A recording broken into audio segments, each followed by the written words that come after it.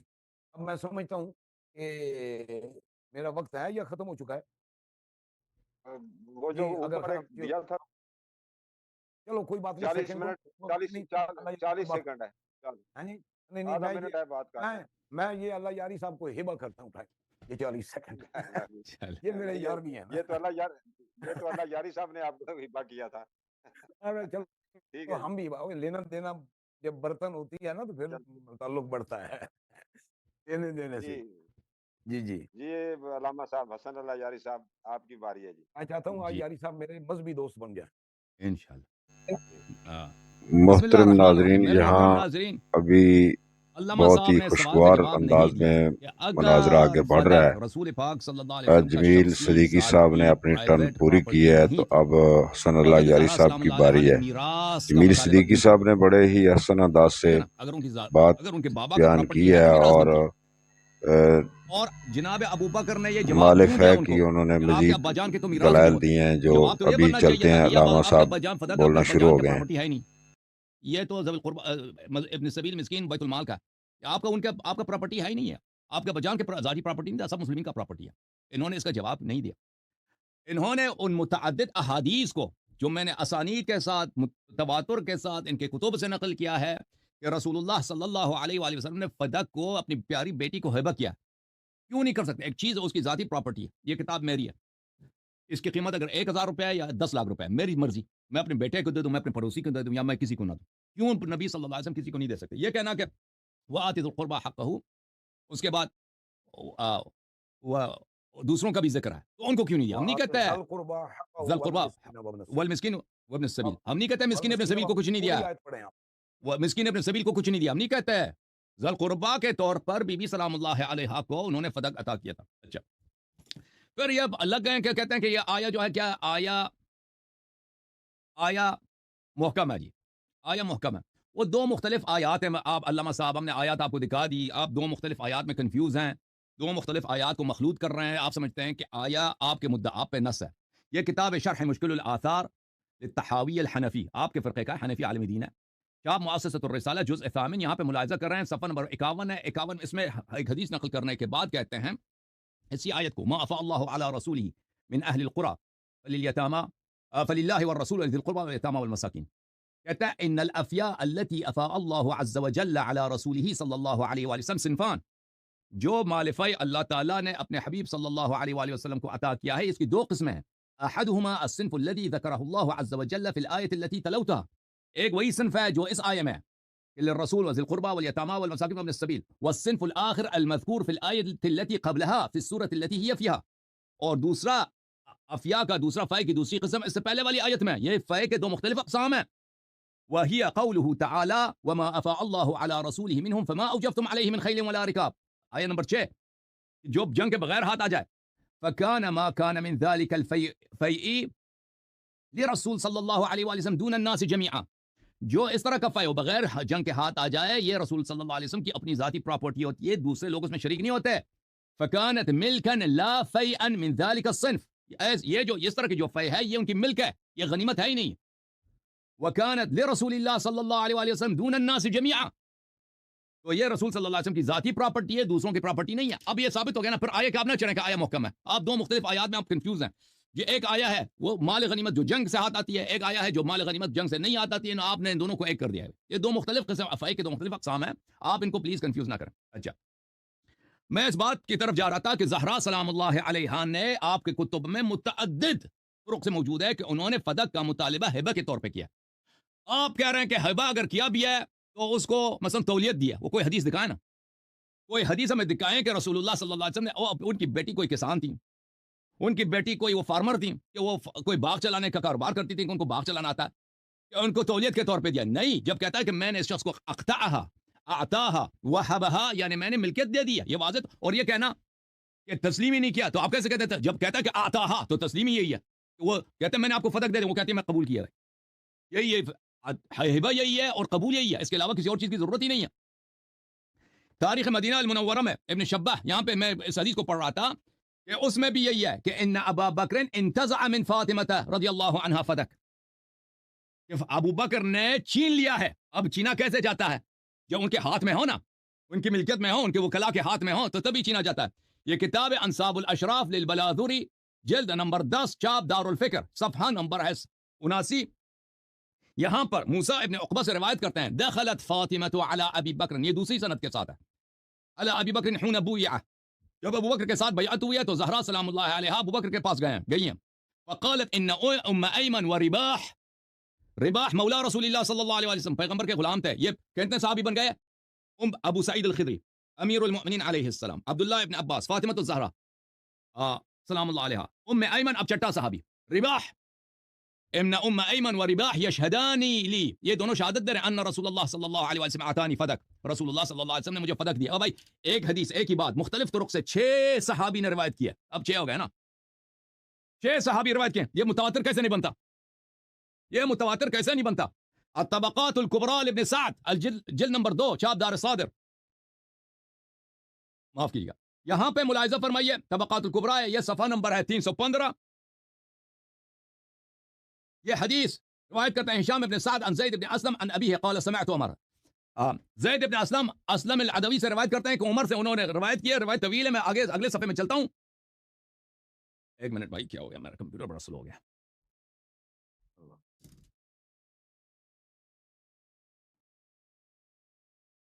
یہ اگلا صفحہ اس کا، قالت جاءتنی ام ایمن فاخبرتنی انه اعطانی فدق. حضرت زہرا سلام اللہ علیہا نے عمر سے کہا کہ ام ایمن میرے پاس آئی ہیں، انہوں نے بھی مجھے یہی بتایا کہ رسول اللہ صلی اللہ علیہ وسلم نے مجھے فدق عطا کیا ہے. اچھا، یہ کتاب ریاض النظرہ فی المناقب العشرہ، تالیف بلی ابو جعفر الطبری الشافعی، متوفى سنہ 694، الجلد نمبر 1. یہاں پہ ملاحظہ فرمائیے صفحہ نمبر 385 میں یا سند مذکور ہے. بلی قال ان فاطمہ ذکرت لابی بکر ان النبی صلی اللہ علیہ وآلہ وسلم اعطاها فدق. زید کہتے ہیں کہ رسول حضرت زہرا سلام اللہ علیہ نے ابو بکر سے کہا تھا کہ رسول اللہ صلی اللہ علیہ وسلم نے فدق مجھے عطا کیا تھا.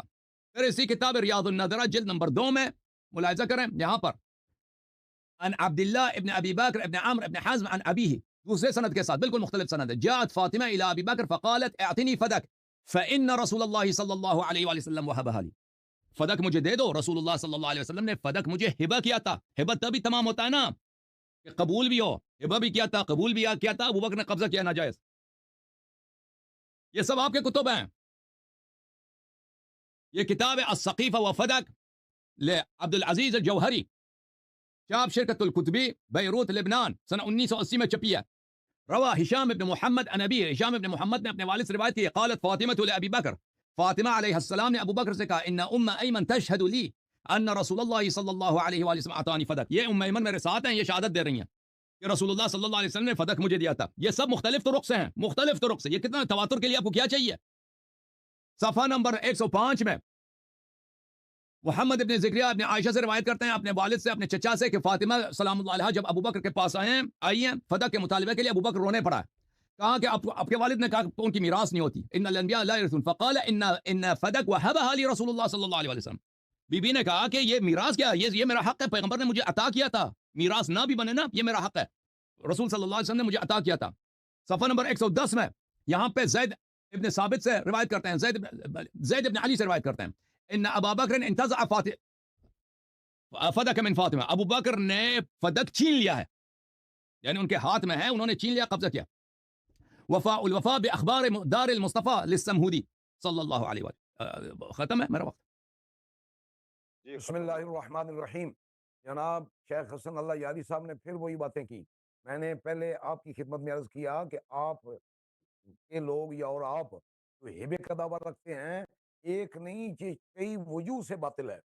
مجھے آپ یہ بتائیں, جب وصال مبارک تک خود رسول اللہ اسے تقسیم فرماتے رہے, خرچہ دیتے رہے, پھر آپ کا ہیبہ کیسے ہوگا؟ اور اگر ہیبہ ہے تو پھر میراث کا سوال کیسے ہوگا؟ الغرض اتنے تضادات ہیں, رات ہے تو دن کیسے ہوگا, دن ہے تو رات کیسے ہوگی؟ اس نوعیت کے تضادات ہیں آپ کے کلام میں, اس کی کوئی حیثیت نہیں. رسول اللہ نے اپنی حیات طیبہ میں فدق کو اللہ کے حکم کے مطابق خرچ فرمایا. آپ کے وصال مبارک کے بعد آپ کے خلفاء نے اسی طرح عمل فرمایا. اور یہ جو سوال ہے میں وضاحت کر چکا ہوں میراث کا نام لے کر, کیونکہ اسلام کے اندر وراثت کا تصور ہے. رسول اللہ کے آل بیت پاک نے, پاک رسول کے پاک گھرانے نے اس سوال کو اٹھایا تاکہ امت کو نبی کی وراثت کا مسئلہ معلوم ہو جائے. اور یہ میں پہلے حدیثیں عرض کر چکا ہوں کہ رسول اللہ صلی اللہ علیہ وسلم نے فرمایا انبیاء کی مالی وراثت نہیں ہوتی. آپ کی کتب میں بھی موجود ہے, ہماری کتب میں بھی موجود ہے. میں نے آپ کے اصول کافی سے پڑھ کے آپ کو دکھایا, پہلی جلد سے اور بڑی کتابیں ہیں. اس میں وضاحت کرنے کے بعد اب اگلے مضمون کی طرف جاؤں گا. آپ کا یہ دعوی ہبہ اور دعوی میراث یہ ایک بوجوہ باطل ہے, کتاب اللہ کے خلاف ہے. پھر آپ کہتے ہیں وہ آیات مختلف ہیں, دونوں آیتیں نہیں, اور آیتیں بھی ہیں جو باغ فدق کے حوالے سے ہیں, مال فہ کے لیے ہیں, سورہ حشر کی. آپ کیسے کہہ سکتے ہیں؟ آپ قرآن کی ترتیب دینے والے تو ہیں نہیں نا. آپ کہنے بھائی یہ آیت ادھر جا رہی ہے, یہ ادھر جا رہی ہے. قرآن کے ظاہری الفاظ ہیں, اس میں تو تفسیر کی بھی ضرورت نہیں ہے. من آل القرآ کہاں کا لفظ ہے, کس بستی کا ذکر ہے, آپ مجھے بتائیں. وہ ما افاء اللہ علی رسولی من آل القرآ, اللہ تعالیٰ نے پوری وضاحت سے اس مسئلے کو بیان فرما دیا. جب اللہ نے فیصلہ کر دیا, ہم اس کے مقابلے پر کسی روایت کو ترجیح نہیں دیں گے. ہاں اگر کوئی بات ایسی آئے گی تطبیق دیں گے. عطا کا لفظ آیا, ہبہ کا لفظ آیا, اس کا مطلب یہ ہے رسول اللہ صلی اللہ علیہ وسلم جب یہ مال اللہ نے حکم دیا تو آپ اس مال سے ان کو عطا فرماتے تھے, اسی مال سے آپ ہبہ فرماتے تھے, ان کو سال بھر کے لیے خرچہ دیتے تھے. ازواج مطہرات کو بھی, سیدہ پاک کو بھی, دیگر عزیزوں کو بھی, مجاہدین کو بھی, مساکین کو بھی, یتامہ کو بھی, سب کو خرچہ دیتے تھے. یہ ہبہ عطا یہ سارے وہاں لفظ منطبق ہوں گے. میں نے تطبیق کی بات کی ہے. تطبیق آپ جانتے ہیں حدیث سے نہیں ہوتی, تطبیق ایسے معنی سے ہوتی ہے کہ کلام الہی میں اور اس کلام میں تضاد نہ رہے. یہ طریقہ ہے محدثین کا. جب دو روایتیں آپس میں مختلف ہوں یا ایک روایت کتاب اللہ کے خلاف جا رہی ہو تو پہلی ترجیح ہم دیں گے تطبیق کو, کہ ایسے معنی پر اسے معمول کریں گے کہ کتاب اللہ کی مخالفت لازم نہ ہے. اب ہبہ کرنا, دینا, یہ خرچہ دینا ہے نا. ملکیت کب ہے؟ جب ملکیت ہے تو پھر میراث ہبہ کب ہے؟ ہبہ ہے تو میراث کب ہے؟ میراث ہے تو ہبہ کب ہے؟ اور اگر آپ کے بقول حضرت ابو بکر صدیق نے غصب کر لیا تھا تو پھر میراث کا مطالبہ کرنا تھا یا یہ مقدمہ کرنا تھا کہ انہوں نے میرے مال پر قبضہ کر لیا, مجھے قبضہ چھڑوا کے دیا جائے؟ وہی آپ عقل کی بات کریں, کوئی دلیل کی بات کریں, ادلہ شریعہ کی بات کریں, ادھر ادھر کی باتیں لیت و لال کی. اب سنیے, اب میں آپ کو 12 بجے کا سورج دکھانے والا ہوں. یہ ہے میرے سامنے کتاب آپ کی شرح ابن ابی حدید. فیصلہ سن لیجئے. سب سے پہلا فیصلہ امام زید کا ہے. انہوں نے فرمایا وَأَيْمُ اللَّهِ لَوْ رَجَعَ الْأَمْرُ لَقَضَيْتُ فِيهِ بِقَضَاءِ أَبِي بَكْرٍ. جو کچھ اس امر میں یعنی فدق میں, یہ جلد نمبر 4 ہے, صفحہ 81 بھی ہے, 82 بھی ہے, 83 بھی ہے, ساری باتیں ہیں. ازواج مطہرات کے حجروں تک کی باتیں ہیں, سیدہ پاک کے حجرے کی بات بھی اسی میں آئے گی, ساری باتیں ہیں. اور وہ فرماتے ہیں اگر یہ معاملہ میرے پاس بھی آتا تو میں وہی فیصلہ کرتا جو نبی کے جانشین ابو بکر صدیق نے کیا ہے. یہ امام زید کا فیصلہ ہے. آپ کس کے پیچھے چلیں گے, کس کی اقتدا کریں گے؟ نہ اللہ کی, نہ اس کے رسول کی, نہ خلفائے راشدین کی, نہ اہل بیت کی. اور آپ کیا رہے ہیں؟ اب اس کے بعد پھر سنیے, اب اگلی روایت.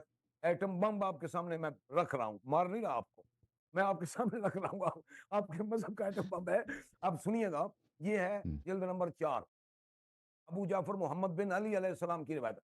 آپ دیکھیں, آپ سے سوال ہوا کہ کیا ابو بکر و عمر نے آپ کے حق پر کوئی ظلم کیا ہے, کوئی مال غصب کیا ہے, آپ قبضہ کر رہے ہیں. انتزاع کی بات کریں, سن لو, اہل بیت کا اپنا فیصلہ سن لو. کیا انہوں نے آپ کا کوئی حق چھینا یا حق مارا یا کوئی ظلم کیا؟ ہاں جی ذہبا من او قال ذہبا من حقکم بشیء، آپ کا کوئی حق انہوں نے مارا ہے؟ ابو بکر صدیق نے یا حضرت عمر نے رضی اللہ عنہما؟ تو آپ نے جواب دیا کیا؟ والذی سبحان اللہ، میں ان الفاظ پہ اپنے دل میں گونج رہا ہوں، میرا دل گونج رہا ہے اور میں دل میں گونج رہا ہوں۔ عزیز میاں نے کہا تھا نا شیشے میں میں نشہ، میں نشے میں ہوں۔ یہ وہ بات ہے نا تفنن تباہ کے لیے۔ منقطع تو نہیں ہو گیا رابطہ؟ نہیں صحیح ہے، بولتے جائیں بولتے اچھا جائیں۔ بات آواز آ رہی ہے نا جی؟ میری پرفیکٹ، آواز آ رہی ہے؟ بہترین بہترین بہترین بات ہے۔ آ رہی ہے، اچھا جی سنیے گا۔ تو اب حضرت ابو جعفر محمد بن علی علیہ السلام نے فرمایا، کیا فرمایا؟ والذی انزل القرآن علی عبدہ لیکون للعالمین نذیرا، مجھے اس ذات کی قسم جس نے قرآن کو اپنے حبیب پر نازل فرمایا، ما ظلمانا من حقنا، ما ظلمانا من حقنا مثقال حبۃ من خردل، ابو بکر و عمر نے ہمارے حق پر رائی برابر ظلم نہیں کیا۔ سبحان اللہ، اتنا بڑا فیصلہ آ گیا حضرت ابو جعفر محمد بن علی علیہ السلام کا۔ اور پھر آگے سنیے گا، آپ نے کیا فرمایا؟ وہی حقا واللہما فی الدنیا والآخرہ، بھائی ابو بکر و عمر سے دنیا و آخرت میں محبت کرنا، ان سے عقیدت رکھنا، یہ نبی کے یار بھی ہیں، نبی کے جانشین بھی ہیں، خدمت گزار بھی ہیں اہل بیت نبوت کے اور رسول اللہ کے، اور رشتہ دار بھی ہیں۔ سبحان اللہ، فرمایا ان سے دنیا و آخرت میں محبت کرنا، واللہما فی الدنیا والآخرہ، ان سے محبت کرنا، ان سے جو ہے نا، اس کے آگے پھر یہ اور کلام بھی موجود ہے۔ تو فرمایا ایک جملہ ہے، کذباً علینا اہل البیت، ہم اہل بیت نبوت پر جھوٹ مت تھوپو، ہم اہل بیت نبوت پر جھوٹ مت تھوپو، نبی کے یاروں یا نبی کے رشتہ داروں، ہم ہیں ایک نبی کے دو بازو ہیں، ایک یاروں کا بازو ہے، ایک رشتہ داروں کا بازو ہے، ہم پر مت جھوٹ تھوپو، شرارتیں مت کرو۔ یہ تو حضرت ابو جعفر محمد بن علی علیہ السلام کا فرمان ہے۔ اب آپ نے کیا کہنا ہے؟ کون سی روایت پہ عمل کرنا ہے؟ کدھر جانا ہے آپ نے؟ یہ تو آل بیت نبوت کی تلقین ہے، ساتھ ہی ازواج مطہرات کی بات بھی موجود ہے، اور اس کے ساتھ ساتھ جو ہے نا آگے وہ جو روایت ہے نا مالی وراثت کے حوالے سے، اصول کافی کے اندر اس مضمون کی 2-3 روایات یہاں اس مقام پر آپ پڑھ لیجیے گا، صفحہ نمبر 81، 82، 83، یہ ان صفحات پر یہ بات پھیلی ہوئی ہے، حتیٰ کہ حجرات ازواج پاک تک بات ہو چکی ہے کہ اللہ کے نبی نے اپنی حیات طیبہ میں صاحبزادیوں کو، بنات کو اور ازواج کو حجرات بھی عطا فرمائے۔ جو آپ کا مذہب اعتراض کرتا ہے کہ ازواج پاک کو حجرے دیے، وہی سیدہ پاک کا حجرہ آج بھی موجود ہے رسول اللہ کے روضہ پاک کے ساتھ، وہ زندگی میں عطا کر دیا، اسے ہبہ کہتے ہیں، اس سے ملکیت کا فائدہ حاصل ہوتا ہے۔ حیثیت شوہر بیوی کو مکان دے دیا، حیثیت باپ بیٹی کو مکان دے دیا، کمرہ دے دیا، یہ ہبہ ہوا، اسے ہبہ کہتے ہیں۔ ہبے کا دعویٰ کرنا ہے تو یہاں کیجئے گا، یہاں تقاضے پورے ہوتے ہیں، شرعی تقاضے پورے ہوتے ہیں، لہذا آپ کی یہ چیز جو ہے کسی طرح بھی قابل حجت نہیں ہے۔ میں آپ کے سامنے کتنی وضاحت کر چکا، اور وضاحت سے آپ کو بتا چکا کہ دیکھ لیجئے یہ آگے ازواج مطہرات کی 103 صفحے پر شرح ابن ابی عدید جلد نمبر 4 میں، وہاں بھی یہ بات موجود ہے کہ نبی کریم علیہ السلام نے کیا قسم حجرہ علی نسائہ و بناتہ، یہ آپ کی شرح ابن ابی عدید ہے، ازواج پاک میں حجرے بھی تقسیم فرمائے وغیرہ، لہذا کوئی کلام نہیں ہے، اور جو دلائل ہم نے پیش کیے اس کا آپ کے پاس کوئی جواب نہیں ہے۔ مجھے آپ بتائیں اللہ کے فیصلے کے مقابلے پر کس کا فیصلہ ہے جسے آپ مانیں گے؟ یا تو اعلان کریں ہم خدا کے فیصلے کو نہیں مانتے، تو پھر ہم آپ کے ساتھ کسی اور جہت سے کلام کریں گے، پھر نئی جہت اختیار کریں گے۔ جب اللہ کا فیصلہ موجود ہے، آپ اپنی رائے سے اس کے کیسے بدلتے ہیں؟ میں ایک سوال بھی قائم کرنا چاہتا ہوں، ٹائم ختم، چلو میں ٹائم ختم۔ اگلی ٹرن میں کر لوں گا، وہ بہت بڑا سوال ہے اللہ جی یاری صاحب پر میں نے کرنا ہے، اور میں مہلت بھی دوں گا قیامت تک، صرف ان کو نہیں، اس پورے نظریے کو۔ جی اگلا علامہ معاملہ بھی صاحب، طے کرنا ہے نا جی، وہ بھی یاد رکھیے گا طارق بھائی۔ جی شروع کر لیں؟ انشاءاللہ شروع، بسم اللہ۔ بسم اللہ الرحمن الرحیم۔ محترم ناظرین، علامہ صاحب نے اس بات کا جواب نہیں دیا کہ جب عمر صاحب نے خود اپنے خطبے میں بخاری میں کہہ دیا کہ فداک خالص ملک تھا رسول اللہ صلی اللہ علیہ وسلم کا، جب اللہ تعالیٰ نے قرآن مجید میں واضح طور پر کہہ دیا کہ فی کے 2 اقسام ہیں، ایک قسم وہ ہوتی ہے جو جنگ کے بغیر ہاتھ میں آتی ہے، وہ ملک خالص ہوتی ہے رسول اللہ صلی اللہ علیہ وسلم کی، جب مفسرین نے بتا دیا کہ یہ ملک خالص رسول اللہ صلی اللہ علیہ وسلم کے تھی، جو میں نے دکھا دیا، تو یہ کیسے کہہ سکتے ہیں کہ ہبہ نہیں ہو سکتا؟ بھائی جب ایک چیز ان کی ذاتی پراپرٹی ہے، اس میں کسی قسم کی شراکت نہیں ہے، وہ کیوں نہیں دے سکتے کسی کو؟ کیوں نہیں اس میں تصرف کر سکتے؟ پھر یہ انہوں نے اس بات کا جواب نہیں دیا کہ جب بی بی سلام اللہ علیہ نے فدق کا مطالبہ کیا ابو بکر صاحب سے، تو ابو بکر نے یہ حدیث کیوں کوٹ کی کہ ان کی میراث نہیں ہوتی؟ اگر نبی صلی اللہ علیہ وسلم کی ذاتی پراپرٹی نہیں ہے تو یہ حدیث کیوں کوٹ کی ہے؟ ٹھیک ہے نا؟ تو ان سوالوں کا بالکل انہوں نے جواب نہیں دیا کہ یہ پیغمبر کی ذاتی مال نہیں ہے، اس میں سب شریک ہیں، اور کسی بات کا یہ جواب نہیں دیا۔ پھر ہبہ کے لیے میں نے اتنے ذرائع کوٹ کیے، اتنے احادیث کوٹ کیے ان کے اپنے کتب سے، مختلف صحابہ سے، کہ یہ ہبہ تھا، صرف یہ انکار کر رہے کہتے یہ نہیں ہو سکتا جی ابو بکر کے تعصب کی وجہ سے، وائلہ کیوں نہیں ہو سکتا؟ بالکل ہو سکتا ہے اور ہو چکا ہے، یہ ہبہ تھا۔ اور میرے پاس اور بھی مدارک ہیں کہ یہ ہبہ تھا، لیکن اس پہ میں نہیں جاتا۔ اب ہم آتے ہیں میراث کے مسئلے پر۔ انہوں نے سوال کیا تھا کہ اگر ہبہ تھا تو میراث کیسے بنتا ہے؟ دیکھیں، رسول اللہ صلی اللہ علیہ وسلم نے فدق کو ہبہ کیا تھا بی بی سلام اللہ علیہا کو، اور یہ بی بی سلام اللہ علیہا کے وکلاء کے پاس تھے۔ رسول اللہ صلی اللہ علیہ وسلم اسی گھرانے کے ہیڈ ہیں۔ بی بی سلام اللہ علیہا کے ہاتھ میں جو کچھ بھی ہے ان کے بابا کی خدمت میں، بابا سلام اللہ علیہ ان کی درآمد سے وہ ادھر ادھر خرچے بھی کرتے ہیں، لیکن ملکیت اب بھی دنیا میں بہت ہوتا ہے کہ کاروبار کسی لڑکی کا ہے، اس کے باپ اس کو چلاتے ہیں، اس میں تصرف کرتے ہیں، لیکن وہ ان کی ملکیت سے نہیں نکلتا۔ تو کیونکہ متواتر احادیث میں ثابت ہے کہ رسول اللہ صلی اللہ علیہ وسلم نے ہبہ کیا تھا اور ابو بکر نے ان سے چھین لیا ہے، تو یہ تو میں نے دکھا دیا۔ رسول اللہ صلی اللہ علیہ وسلم اس سے خرچہ کیسے کرتے تھے؟ اس لیے کہ بیٹی جو ہے اپنے باپ کے سامنے تسلیم ہے۔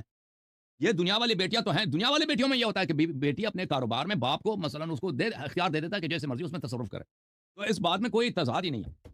اب میراث کا مطالبہ کیسے بنتا ہے؟ دیکھیں، ابو بکر نے جب ہبہ کے طور پہ دینے سے انکار کیا ہے، شاہد مانگا، بھائی امیر المومنین علیہ السلام کو شاہد لایا، ام ایمن کو شاہد لایا، رباح کو شاہد لایا، پھر بھی نہیں مانتا ابو بکر۔ تو پھر کہا ہے کہ اگر تم ہبہ کے طور پہ نہیں دیتے تو میراث تو میرا حق ہے، میں تو بیٹی تو ہوں نبی صلی اللہ علیہ وسلم کا۔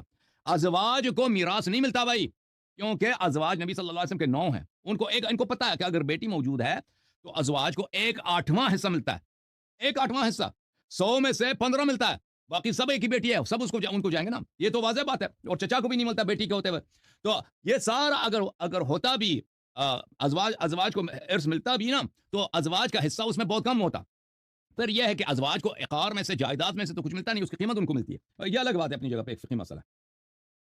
اب میراث کے مسئلے پہ آتے ہیں۔ دیکھیں، رسول بی بی سلام اللہ علیہ نے فدق کا مطالبہ کیا ہے، پہلے ہبے کے طور پر اور پھر میراث کے طور پر۔ میراث کے طور پر ابو بکر نے یہ حدیث کوٹ کی ہے کہ ان معاش الانبیاء لا نورث ما ترکنا صدقہ۔ یہ میں آپ کے لیے متعدد دلائل سے، قرآن سے، سنت سے ثابت کروں گا کہ یہ افتراء علی النبی صلی اللہ علیہ وسلم ہے۔ یہ وضع کیا گیا ہے، یہ حدیث کو ابو بکر صاحب نے رسول اللہ صلی اللہ علیہ وسلم پہ تہمت باندھی۔ اس کے بہت سارے دلائل ہیں۔ پہلی بات یہ ہے کہ یہ حدیث رسول اللہ صلی اللہ علیہ وسلم پہ طعن ہے۔ کیوں طعن ہے؟ کیونکہ رسول اللہ صلی اللہ علیہ وسلم اللہ کی جانب سے ان پر بلاغ مبین واجب ہے۔ دیکھیں، اللہ تعالیٰ قرآن مجید فرقان حمید میں فرماتا ہے فَاعْلَمُوا أَنَّمَا عَلَىٰ رَسُولِنَا الْبَلَاغُ الْمُبِينُ، جان لو کہ ہمارے حبیب صلی اللہ علیہ وسلم پہ واضح طور پر بات کو بیان کرنا واجب ہے۔ فرمایا ان الذين يكتمون ما انزلنا من البينات والهدى من بعد ما بيناه للناس في الكتاب اولئك يلعنهم الله ويلعنهم اللاعنون، جو اللہ کے آیات بینات کو چھپاتے ہیں، ہدایت کو چھپاتے ہیں، اللہ نے ان کو کتاب میں لعنت کیا، دنیا میں اور آخرت میں لعنت کیا۔ اور اللہ تعالیٰ نے فرمایا وَأَنذِرْ عَشِيرَتَكَ الْأَقْرَبِينَ، اپنے اقارب کو زیادہ سے زیادہ دین سکھاؤ، اللہ سے ڈراؤ۔ اور ان میں سے سب سے اقرب کون ہے؟ بضعۃ النبی صلی اللہ علیہ وسلم، ان کا جگر گوشہ، ان کا پارہ تن، بی بی سلام اللہ علیہ۔ پھر اللہ تعالیٰ نے سورہ تحریم میں فرمایا یا ایھا الذین آمنوا قوا انفسکم واہلیکم نارا، اپنے اہل خانہ کو جہنم کے آگ سے بچاؤ۔ نبی صلی اللہ علیہ وسلم پہ بلاغ مبین واجب ہے، جو ہدایت کو چھپائے اس پہ اللہ کی لعنت ہے۔ انذر عشیرتک الاقربین، جتنا اقرب ہوگا اس کو اتنا ہی زیادہ اپنے دین سکھانا، اور پھر اپنے اہل کو، اپنے اہل بیت کو آپ نے جہنم سے بچا دینا، یہ سب نبی صلی اللہ علیہ وسلم پہ واجب ہے۔ اور اہل بیت بھی کیسا اہل بیت؟ یہ صحیح ہے، سنن ترمذی ہے جلد 3 ملاحظہ کریں، یا ایھا الناس انی قد ترکت فیکم ما ان اخذتم به لن تضلوا بعدی کتاب اللہ وعترتی اہل بیت، حدیث صحیح، البانی نے کہا صحیح حدیث، میں تمہارے درمیان چھوڑ کے جا رہا ہوں کہ اگر ان کی اتباع کرو گے کبھی گمراہ نہ ہو جاؤ گے۔ کس سے کہا؟ ابو بکر عمر سے کہا نا، صحابہ سے کہا کہ اگر اتباع کرو گے ان کی کبھی گمراہ نہ ہو جاؤ گے، قرآن اور میرے عطرت۔ ہائے ہائے، تو ابو بکر عمر پہ واجب ہے کہ دین اہل بیت علیہ السلام سے سیکھیں اور اتباع کریں، طاعت کریں نبی کے بعد، نہ کہ یہ اہل بیت علیہ السلام کو دین سکھائیں۔ ٹھیک ہے نا؟ ملاحظہ کریں،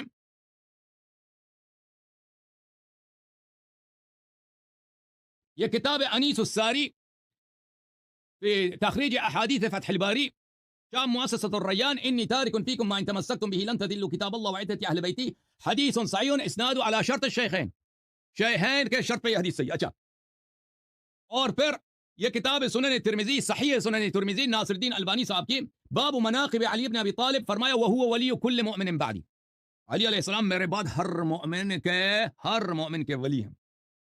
اچھا یہ حدیث کہ ہماری میراث نہیں ہوتی، نبی صلی اللہ علیہ وسلم کی میراث نہیں ہوتی، اس کو کس کو بتانا چاہیے نبی کو؟ وہ جو ان کا واحد بیٹی ہے نا، ان کسی اور کو تو میراث ملنی نہیں ہے نا، ازواج ان کو تو 1/8 حصہ ملے گا، باقی اولاد تو رسول صلی اللہ علیہ وسلم کے دنیا میں کوئی نہیں رہا نا، صرف ایک ہی بیٹی ہے جس کو میراث ملے گی۔ یہ تفسیر فخر رازی امام الاشاعرہ جلد نمبر 3 چھاپ دار الفکر، یہ ہے 2005 میں چھپی ہے، تفسیر سورہ نساء یوصیکم اللہ فی اولادکم، اللہ تعالیٰ تمہیں حکم دیتا ہے کہ اپنے اولاد کا حق ضائع نہ کرو میراث میں، للذکر مثل حظ الانثیین، بیٹے کو دو حصہ ملے گا، بیٹی کو 1 حصہ ملے گا، اللہ کا فرمان ہے۔ اس آیہ کے ذیل میں کہتے ہیں کیا اس آیہ میں کوئی تخصیص ہے، کوئی استثناء ہے؟ کہتے ہیں جی ہاں، ہم کہتے ہیں کہ اس آیہ میں انبیاء اس سے خارج ہیں، انبیاء کی میراث نہیں ہوتی، وہ شیعہ خالفوا، اور شیعہ مخالفت کرتے ہیں، لیکن کہتے ہیں ایک بات ہے، ان المحتاج الى معرفت هذه المسألة ما كان الا فاطمہ وعلی والعباس، اور بھائی کہ نبی کی میراث نہیں ہوتی، ابو بکر کو پتہ ہے، اہل بیت کو کیوں نہیں پتہ؟ اہل بیت کو نبی نے صلی اللہ علیہ وسلم نے کیوں نہیں بتایا؟ جس کو حاجت ہے اس مسئلے کو جاننے کے، فاطمہ سلام اللہ، علی علیہ السلام، عباس ہیں، وَهَؤُلَاء كَانُوا مِنْ أَكَابِرِ الزُّهَادِ وَالْعُلَمَاءِ وَأَهْلِ الدِّينِ، یہ تو دین میں سب سے بڑے یہ ہیں۔ وَأَمَّا أَبُو بَكْرَ فَإِنَّهُ مَا كَانَ مُحْتَاجًا إِلَى مَعْرِفَةِ هَذِهِ الْمَسْأَلَةِ الْبَتَّةً، ابو بکر کو اس مسئلے کی ضرورت ہی نہیں ہے، کیوں؟ لأنه ما كان ممن يخطر بباله أنه يرث من الرسول صلی اللہ علیہ وسلم، کیونکہ ابو بکر کو کسی طرح بھی میراث تو نبی صلی اللہ علیہ وسلم ملنا ہی نہیں ہے نا، کسی طرح سے کسی بھی طریقے سے اس کو میراث مل ہی نہیں سکتا، تو اس کو سکھا دے جس کو میراث ملنا ہے، اور جن کی اطاعت امت پہ واجب ہے، ابو بکر نے جن کی اتباع کرنی ہے، ابو بکر اگر ان کی اتباع نہ کرے وہ دین سے خارج ہو جائے گا، لن تضلوا بعد کتاب اللہ وآیت، ان کو نہیں بتایا۔ فكيف يليق بالرسول صلى الله عليه وآله وسلم أن يبلغ هذه المسألة إلى من لا حاجة به إليها ولا يبلغها إلى من له إلى معرفتها أشد الحاجة؟ تو یہ کیسے ہو سکتا ہے کہ رسول صلی اللہ علیہ وسلم اس مسئلے کو اس کو بتا دے جو اس مسئلے کو حاجت نہیں رکھتا، اور جو اس مسئلے کو حاجت رکھتا ہے اس کو اس مسئلے کا نہ بتائے، اور جب اس کو ابو بکر کوٹ کرتا ہے نا، یہ بھی سیدۃ النساء اہل الجنہ، یہ بخاری، میرے پاس 20 سیکنڈ ہے، بخاری، یہ جو ہی ابو بکر نے یہ حدیث کوٹ کیا نا کہ پیغمبر صلی اللہ علیہ وسلم نے کہا لا نورث ما ترکنا صدقہ، حدیث نمبر 3092، راوی بھی عائشہ ہیں، فغضبت فاطمہ بنت رسول اللہ صلی اللہ علیہ وسلم، فاطمہ فہجرت ابا بکر فلم تزل مہاجرتہ، بی بی سلام اللہ علیہ ابو بکر پہ غضبناک ہو گئی ہیں اور آخر تک مرتے وقت تک ابو بکر پہ غضبناک رہے، یہ کہتے ہیں یہ راوی کا قول ہے، راوی عائشہ ہے نا، راوی عائشہ ہیں، پڑوس میں رہتی ہیں، ابو بکر کی بیٹی ہے۔ ٹائم ختم ہو گیا، ٹائم ختم ہو گیا۔ بسم اللہ الرحمن اچھا الرحیم۔ ایک سیکنڈ حضرت صاحب، ایک سیکنڈ آپ نے مزید دلائل دیے، شیخ صاحب اگر اجازت ہو ایک آپ سے سوال کر لوں؟ جی بسم شیخ اللہ، حسن اللہ یاری صاحب، جی بسم اللہ، شیخ حضرت صاحب اگر اجازت دیں، پیر صاحب کی اجازت سے، یہ پیر صاحب کی رضا سے، نہیں یہ طارق صاحب ایک تو دو ہمارے سیکنڈ یہ پریزیڈنٹ ہیں نا۔ نہیں پریزیڈنٹ نہیں، خادم ہوں آپ کا۔ اچھا انہوں نے ابن حدید کا حوالہ دیا تھا، آپ کچھ جو وہ سوال اٹھاتے ہیں ان کا کوئی ڈیفنس تو دیا کرے نا پہلے۔ یہ تو ابن ابی الحدید شیعہ ہے نہیں، جب وہ نہیں اسلام کے دلائل کے مقابلے پر ابن ابی الحدید شیعہ نہیں ہے، ابن ابی الحدید جماعت عمریہ کا ایک بہت بڑے عالم ہیں، ان کے روایات ہمارے لیے حجت ہی نہیں ہے، اور زید سے روایت کرتے ہیں، زید کو یہ نہ امام نہ کچھ نہیں، لکھی ہے، ہاں اس نے ویسے یہ کہ بھی کرتا ہے مسائل میں، مگر میں کبھی کبھار ایسا ہوتا ہے ان القلوب۔ السلام علیکم ورحمۃ اللہ وبرکاتہ۔ محترم ناظرین، آپ نے اس مناظرے کا پارٹ 1 آپ نے ملاحظہ فرمایا، بہت اچھا مناظرہ جا رہا ہے اور بہت ہی علمی شخصیات کے ساتھ مجھے یہ موقع ملا ہے، اور میں سمجھتا ہوں کہ یہ جب میں ڈاکٹر زبیر صاحب کے بعد جو میرا بڑا مناظرہ ہوا تھا کسی بڑی علمی شخصیات کے درمیان، اہل سنت کے اور اہل تشیع کے، یہی مناظرہ تھا۔ تو آپ نے سب ملاحظہ فرمایا، دلائل دونوں جانب سے بہترین دلائل ہیں، اور زبردست اس وقت پیک پر ہے یہ مناظرہ، بڑا ہی علمی اور فکری لحاظ سے انتہائی مفید ہے اہل علم کے لیے۔ تو اب اس کے نیکسٹ پارٹ کی طرف بڑھتے ہیں۔ یہ محترم ناظرین آپ مائنڈ نہ کیجیے گا، یہ جو درمیان میں تھوڑے کمنٹس دے رہا ہوں اور اس پر تبصرہ کر رہا ہوں، یہ میری مجبوری ہے، ورنہ مجھے یہ ری یوزڈ کا کنٹینٹ کا نوٹس آ جاتا۔ تو چونکہ میں اس میں ماڈریٹر تھا، میرا حق بنتا تھا، اور میں نے اجازت لی ہوئی تھی علامہ صاحب سے، ان کا میں بے حد مشکور ہوں۔ تو اب اس کے ساتھ اجازت چاہتا ہوں، آپ میرے چینل کو لائک کریں، سبسکرائب کریں، اور کمنٹ سیکشن میں بتائیں کہ اب تک یہ جو ڈیبیٹ ہوئی ہے، یہ جو دلائل آپ نے سنے ہیں، کس کا پلہ بھاری ہے اور کس کے دلائل مضبوط ہیں۔ شکریہ، والسلام۔